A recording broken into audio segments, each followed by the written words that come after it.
when we think about this situation and we start to analyze the situation and the reaction, let's not make the same mistake that we continually make, which is we tend to see incidents. This is an incident, an isolated incident, and people focus on an isolated incident. It's not an isolated incident. It is a continuum of cases and situations that have been going on for decades and decades and decades.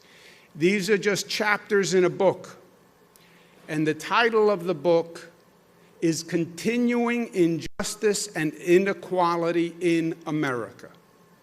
And these are just chapters.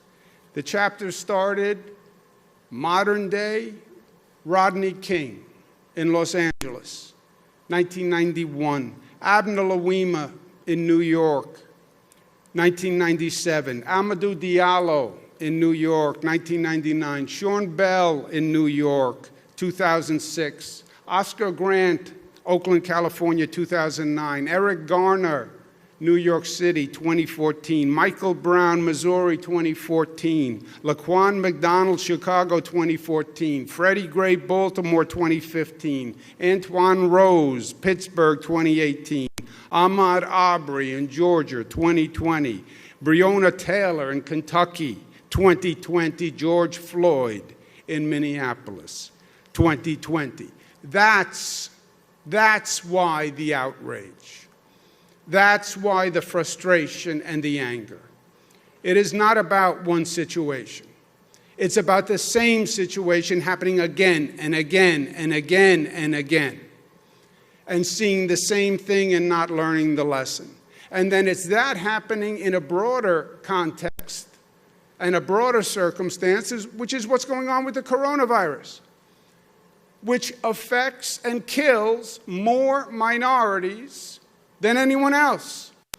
You look around this country and you look at the people who are dying of the coronavirus, it is disproportionate African American people.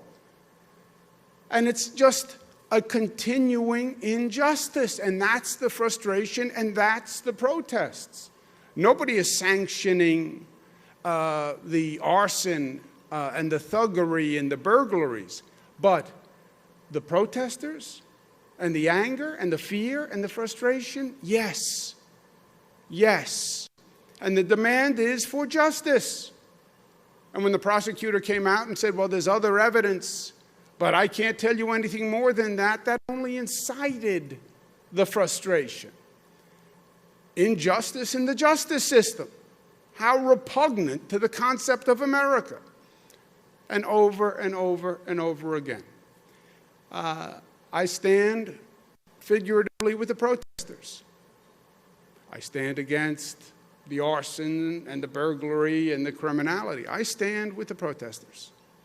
And I think all well-meaning Americans stand with the protesters. Enough is enough. How many times do you have to see the same lesson replayed before you do something? This country is better than this. It has been better than this. And it shouldn't take this long to end basic discrimination and basic injustice.